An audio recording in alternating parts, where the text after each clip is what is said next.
Ini adalah Kia Carens yang baru aja diluncurin di GS kemarin, dan sekarang kita kesempatan untuk ketemu langsung sama mobilnya. Bahkan gak cuma lihat-lihat, kita juga bakal nyobain di sekitaran BSD sini.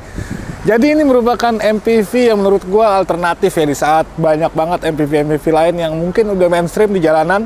Nah, lo bisa coba untuk jajal cita rasa Korea ya di mobil ini. Nah, makanya kita bakal bahas apa-apa aja keunggulannya, apa bedanya dengan kompetitor, dan gimana rasanya ketika dipakai di jalanan. Tonton terus video sampai selesai, jangan lupa like dan subscribe. Oke, brem brem brem.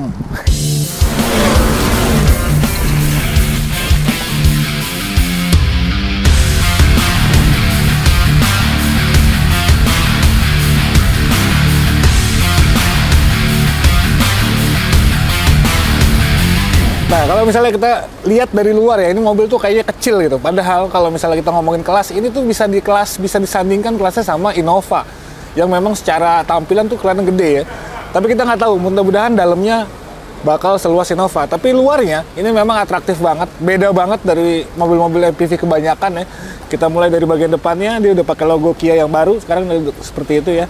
Nah, di bagian grillnya gue suka ini, jadi kayak ada diamond dibikin piano black, dan ini cuman ada tipis aja untuk bagian krom-kromannya ya. Di sini LED DRL-nya juga dibikin tipis, dan lampunya semua udah LED.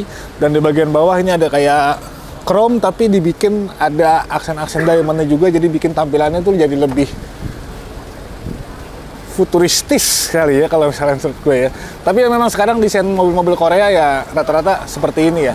Nah, bagian sampingnya kelihatan lebih dinamis karena dia ada banyak aksen-aksen ya di bagian side skirtnya. Terus ada sini kayak aksen titanium. Terus di sini ada roof rail-nya. Dan ini juga gue suka detail-detail kayak gini. Ini bukan chrome sih ya, lebih kayak ya titanium kali, dilihatnya jadi lebih enak ya. Terus aksen plastik di sini, dan dia pakai ban dengan profil yang cukup tebal. Ini ring 16 inci. Ukurannya berapa nih? 205 65 ring 16. Dengan desain pelek yang ya biasa aja lah ya, dual tone kayak gini-gini. Nah, terus di bagian belakangnya, kalau lihat bagian belakangnya ini masih satu benang merah dengan mobil-mobil Kia kebanyakan, terutama yang SUV-nya ya. Dari mulai desain lampunya, terus di sini dibikin melebar sebodi gitu garisan lampunya. Ini ada logo, ada tulisan Carens, dan di bagian bumpernya gue suka ini juga ada aksen-aksen diamond yang dibikin chrome. Nah, ini versi yang 7-seater, mesinnya juga nanti kita lihat ya habis ini ya. Nah, ini bagasinya katanya walaupun dia 7-seater, tapi tetap bisa lebih lapang dari Innova katanya ya. Gue belum mengukur secara pasti, tapi memang kalau misalnya kita lihat secara kasat mata, ya memang lega banget, apalagi ketika baris ketiga ini kursinya dilipat, dan ini semuanya rata. Dan aduh, ini enak banget ya. Di bagian bawahnya ada toolkit. Jadi untuk akomodasi memang mobil ini kelihatan kecil, tapi ketika lo udah masuk ke dalamnya, wah, oke punya. Makanya kita coba lihat dalamnya, tapi sebelumnya kita lihat mesinnya kayak gimana. Nah, sekarang kita lihat mesinnya sebelum kita masuk ke dalam ya. Ini terlihat masih lapang ruang mesinnya, karena dia pakai mesin 1500 cc. Ini tenaganya 115 PS dan torsinya 144 Nm. Dia pakai transmisi EVT ya. Itu sebenarnya CVT, cuman pakai nama ala-ala Kia. Ini sebenarnya secara grade di bawahnya, karena ada lagi satu lagi yang pakai mesin 1400 tapi dia turbo, tenaganya tuh juga jauh lebih buas ya, 144 sama torsinya 240 kalau nggak salah ya. Jadi ini yang versi yang di bawahnya, tapi ternyata ini jadi varian yang paling laris, karena mungkin kebanyakan orang di sini ya nggak ngeliat gimana mesinnya kali ya. Yang penting tampilan, akomodasi, fitur, dan lain-lainnya. Nah, ini kira-kira bagian mesinnya kayak gini. Sip, baru sekarang kita coba masuk ke dalam. Nah, ini dia bagian dalam kabin ya. Sebentar gue nyalain dulu ya, biar nggak panas. Udah start engine. Nah, jadi begitu masih berisik nih indikator. Oke, sekarang udah berhenti. Jadi begitu lo masuk ke dalam kabin ya, ini gue cukup terpesona gitu ya sama desainnya, sama layoutnya, sama suguhan dashboard, dan termasuk ini nih, joknya tuh dia udah kulit, terus motifnya juga cakep banget, dan ini ada bolongan-bolongan ini tuh bukan cuma sekedar aksen, dia ada ventilated seatnya. Jadi kalau misalnya kita kepanasan di jalan, dia bisa ada AC yang menyembur dari dalam joknya. Ini udah jadi ciri khas Kia banget ya. Dan secara posisi duduk juga oke, di paha enak gitu ya. Atas cukup oke. Ya, ini ergonomis, apalagi setirnya juga dia udah bisa tilt dan teleskopik. Oke. Ini udah pakai kulit, dan di kanan kirinya ada banyak tombol-tombolnya buat audio. Yang sebelah sini, sebelah kiri, sebelah kanan buat di MID juga untuk cruise control. Ini juga udah ada di mobil ini ya. Terus ini nih, desain dashboardnya tuh, ini menurut gue jarang ya, di saat banyak mobil-mobil kekinian yang dia mengandalkan si layar sentuhnya ini floating, ini dibikin terintegrasi, jadi dia tuh kayak dipapas set rata cuy. Dia nempel semua sini, cukup rapi, cukup elegan, apalagi ada piano black, dan di sini pakai aksen-aksen juga biar ya mungkin nggak terlalu sepi gitu ya. Cuma gue suka sih, simple tapi futuristis banget gitu. Terus MID di depan kita juga ini kayak ada dua cahaya kayak gini yang dibikin jadi kayak ini tuh sebuah mobil yang nggak murah sih ya, jadi dan cukup banyak informasi yang bisa ditampilin di MID-nya ini. Nah, sekarang namanya di MPV, kita lihat seberapa banyak storage-nya. Ini ada buat naro koin kali sebelah sini ya. Terus di sini juga nih ada lagi buat cup holder. Sementara kisi-kisi AC-nya ini ada di bagian bawah sini ya, semua rata. Ini ada bagasi. Ini ada tempat penyimpanan sekaligus untuk wireless charging. Tapi juga ada buat pengecasan juga. Ini ada USB juga, ada yang Type C, bahkan ada yang untuk pakai konverter 12 volt di sini. Terus nah tadi yang gue bilang nih ada tombol-tombol nih di konsol tengahnya, ada buat drive mode, ada apa itu bahasanya kalau lo turunan tuh lo nggak bakal glosor. Hah? Downhill control gitu ya, auto ya, ini ada juga di sini. Terus sama nih sensor parkir, ini semuanya juga cukup lengkap. Ya, transmisinya masih so-so ya, desainnya kayak gini pakai tuas, ada P, R, N, D dan juga S. Nah kemudian ini ada buat nih, jadi sini cup holdernya dia bisa ada aliran AC-nya, jadi lo bisa naruh air dingin. Di sini ada buat ukurannya ya, mau sedingin apa. Nah sayangnya memang untuk mobil secanggih ini dia belum ada electric parking brake, jadi masih pakai rem tangan. Mungkin karena tenaganya oke, terutama yang turbo ya, jadi kalau misalnya dipakai buat ngesot-ngesot kan pakai ini masih enak ya. Kalau yang begini-gini kan susah gitu kali ya. Tapi ya sayang lah, itu mungkin ini salah satu cara Kia untuk memangkas harga jual ya.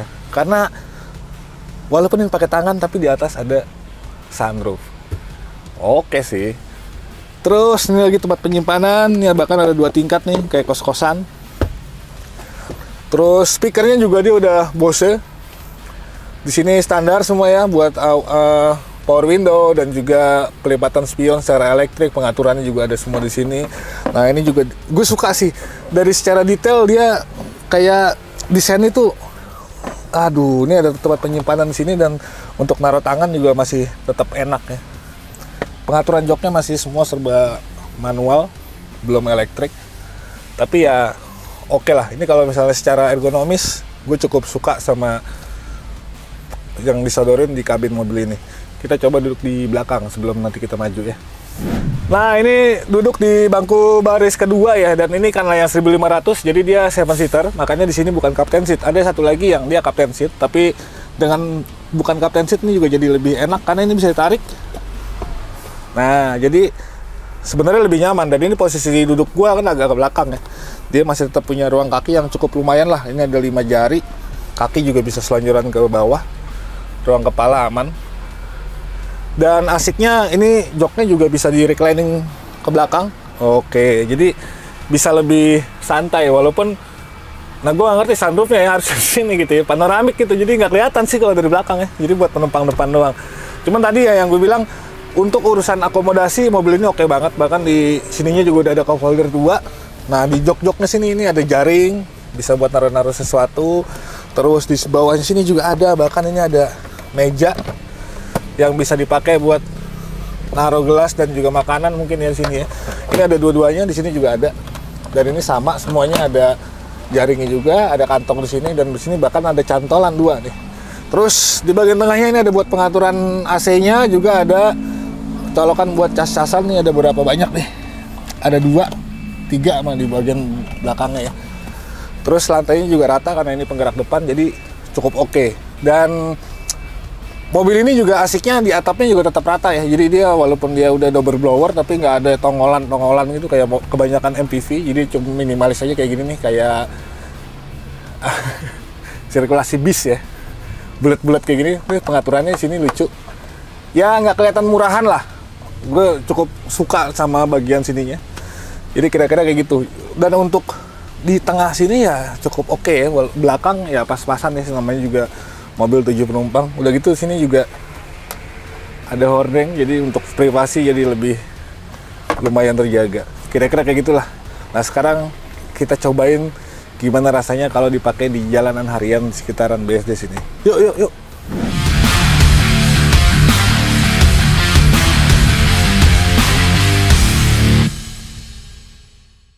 Oke, sekarang setelah kita puas mempreteli mobil ini di eksterior, di interior, sekarang waktunya jalan ya. Kita bakal nyobain kayak gimana enaknya mobil keluarga alternatif ini ya, di saat banyak mobil-mobil MPV mainstream lainnya. Kita coba jalan sekarang. Oke, yang pertama kita bahas soal performa dulu. Tadi ya, ini mesinnya bukan yang turbo, ini 1500 cc. Di atas kertas ini mirip-mirip sama kebanyakan MPV mainstream lainnya, dan yang gue rasain sekarang sih dari segi performa memang ini juga sama lah ya, mirip gitu. Bisa gue bilang pas, dia nggak berlebih juga tapi nggak kurang juga gitu. Transmisinya juga cukup enak, yang CVT-nya dia bisa ngerespon dengan cukup baik. Jadi mungkin karena ini konsepnya mobil keluarga gitu ya, jadi ya dia memang di-set untuk nggak agresif gitu secara bukaan gas dan lain-lainnya gitu. Mungkin kalau misalnya yang versi turbonya ya itu kita bisa lebih sedikit ugal-ugalan lah ya gitu. Tapi kalau ini memang overall ini tergolong lembut sih karena transmisi CVT-nya juga.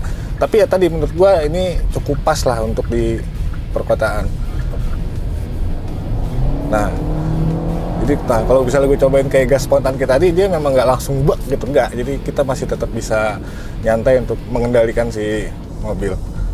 Terus bicara soal handling ya, yang pertama mungkin gue agak kurang terbiasa sama feedback dari si setirnya ya. Ini electronic power steeringnya biasanya yang dia ngasih karakter tersendiri, jadi bikin agak sedikit aneh. Jadi feedback dari jalan tuh kurang begitu berasa.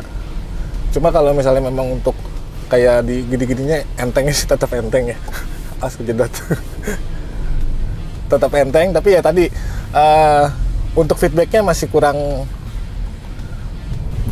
oke sih, kurang pas lah gitu ya menurut gue kayak gitu. Tapi ya sebenarnya untuk dipakai harian ini tetap masih lumayan. Terus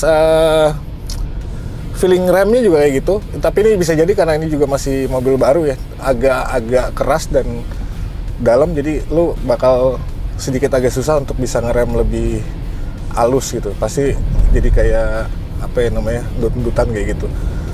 Terus cuma untuk peredaman suspensinya ini menurut gue cukup lumayan, bisa nyaman.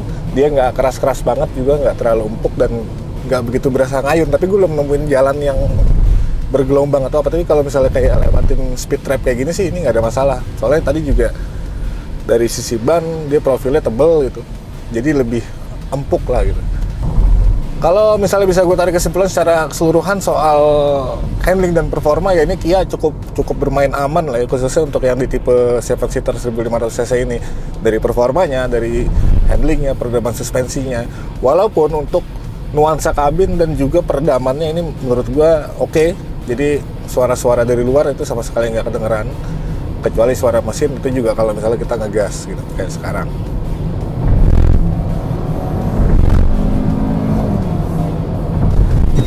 Oke, nah, ini dari tadi beberapa kali kita lewat jalan-jalan tambelan gitu ya di betonnya.